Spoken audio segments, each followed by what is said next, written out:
Hello, this is Christy Strickler for Get It Scrapped. In this video, we'll be talking about scrapbooking ideas for personalizing layouts about the places that you love. It could be a place that you've just visited, a place that perhaps you've grown up in, or maybe you were just born there. Whatever the reason you're passionate about that place, it's likely that it has unique characteristics. You can personalize a scrapbook page about that loved location by incorporating details that are unique to it. Let's take a look at how our creative team has scrapbooked about places that they love.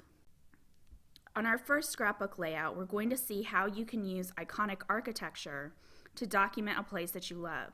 Suzanne scrapbooked a tribute to St. Louis, and she represented it with the iconic arch known as the Gateway to the West. Suzanne says, "I was born and raised in St. Louis, which is symbolized by its iconic arch, known as the Gateway to the West in tribute to the early settlers and their westward expansion across the Mississippi River to new frontiers. For me personally, it was a gateway to the east, the direction I traveled after I was married when we established our home in Indiana. It was a doorway to a new beginning that is always open to returning. I still smile at the symbolic arch whether traveling east or west. On my page, I chose to brush ink onto cardstock using a makeshift mask of the arch. I blended it to mimic the light from the photo, which incidentally is memorabilia from an advertising piece my daughter received on a college visit to the city. I really love her use of repetition on this layout. She's repeated the arch from the photo to the scrapbook page by using the mask, and she's also repeating colors from the photo in the products that she's chosen to make the page. And here's another thing to pay attention to. She didn't have her own photo of the arch to use. And it's perfectly okay to not have a photo of the iconic architecture. In fact, in many cities, you can find postcards that you can use on your page, or you can visit a website for the city or the location that you're documenting, and in some cases, they'll have stock photos available for you to use. On this next layout, we can see an example of how you can use a city seal. You probably don't have a sticker of a city seal sitting around, but you could do something similar to what Katie Scott did. When she scrapbooked her city, she found its city seal or logo online. She printed it and embellished with it. Katie says, "I have lived in St. Pete for 25 years now, and lately I have had wanderlust. I even had fantasies of leaving when we retire. On a field trip with my daughter to City Hall, however, the mayor said that his goal is for people to come to St. Pete to college and stay to raise their families, which is exactly what I have done. All of a sudden, I got teary-eyed and remembered that I really do love my city. I found a couple of St. Petersburg, Florida city icons by doing a Google search. I printed the city seal and used it to embellish." What I love about this page isn't just that she's made her own embellishment with the city seal. I also love that she's tying in a story from the present with her own past. She has these photos of her daughter on the field trip, and she writes a little bit about the field trip. You can see that in the journaling on the left side. But she's also talking about how her past affects the present, and she's added that in separate journaling in the heart journal box on the right hand side. So you can definitely make your own embellishments with city seals, but also look for ways in which you can tie in stories of your past with stories of the present in regard to the places that you love. So we've talked a little bit about something specific, the city seal. Now we're going to get into representational motifs. And by that, we're talking about things that represent a certain place, like, for example, a state flower or the state flag. In this next layout, Ronnie included a motif from the Texas flag, the images that are pure Texas, like the Texas Longhorn and the bluebonnet flowers. Ronnie says, 90% of the time, due to the heat, Texas is brown. There is no denying that Texas isn't the most beautiful state. This changes in the spring, when for a few short weeks, if there has been enough rain, the wildflowers of Texas bloom in all of their glory. My husband spends hours through the year following the weather patterns and bluebonnet spotting blogs, which predict where the best colors will be. Then for a long weekend, he will disappear with his camera and a few granola bars to capture the glory of a Texas spring. The geographical place is the state of Texas, and to represent Texas, I have included the longhorn, the state flower in the bluebonnet, and the flag with the alphas that I have used. There's a couple of things also going on in this layout that I wanted to point out. Not only is she using the representational motifs, but she's also representing a seasonal period of time in the place that she loves. So while the motifs are wonderful and you can use those year round, I also want you to think about whether or not you have any seasonal stories to tell about where you live or the place that you are passionate about and want to document. You can definitely reflect how that place changes throughout the year, whether it's seasonal weather changes or perhaps just holiday decorations or special events that are celebrated in that city. Let's take a look at hometown art. It's a wonderful way to document your hometown or the place that you grew up. And I know some of you are probably thinking, well, I'm from a small town, or we really don't have anything artistic here, so I'm not going to be able to do this with my scrapbook page. This next layout is really going to prove you wrong, though, because Lisa's made her background from a t-shirt that residents of her hometown island wore when she was younger.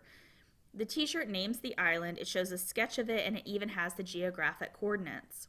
Lisa says, "My love is so strong that I can never get rid of the t-shirt I got 20 years ago, picturing the island. I have tried throwing it out several times, but I just can't.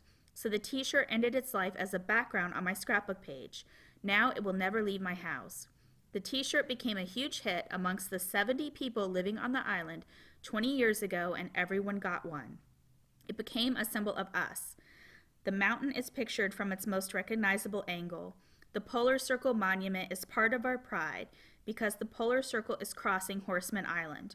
I loved using my treasured shirt on this layout to show off my pride to have grown up there. I also used the red and yellow flower above the mountain on the shirt to mimic the midnight sun, which is the most beautiful thing I know.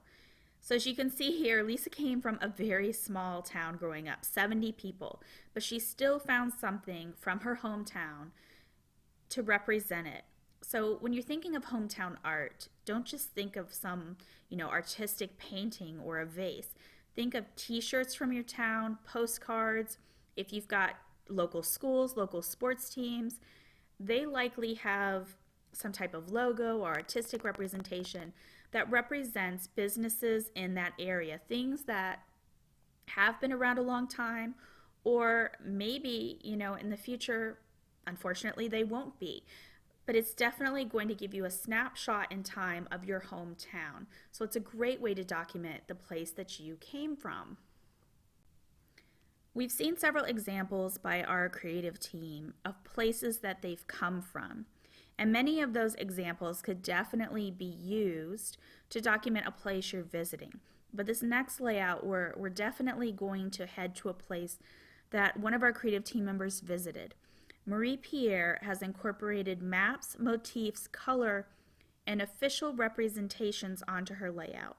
And by that I mean that she's used the colors of the Spanish flag, a map, the emblem of Sevilla, the bull, and a postcard of flamenco, the official dance of the country, from her visit to Spain.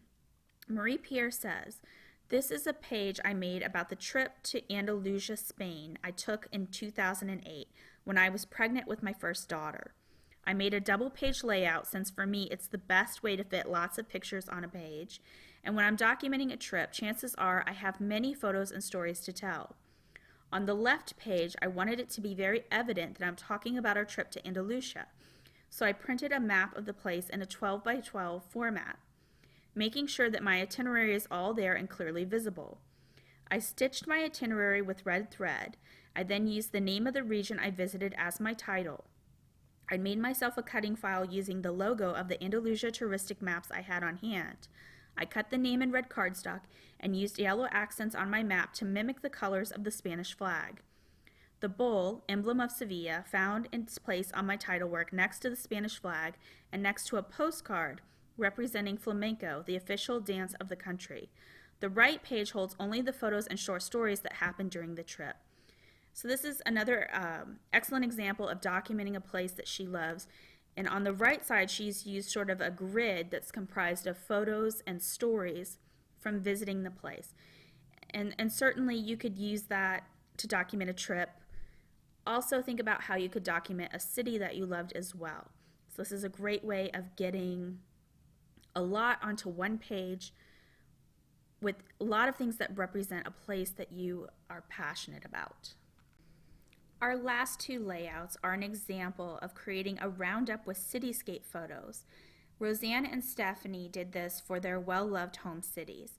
The first page is by Roseanne, and she says, "I was born and raised in the Bronx, but I live in Brooklyn. For city people, these two boroughs could not be more different from one another.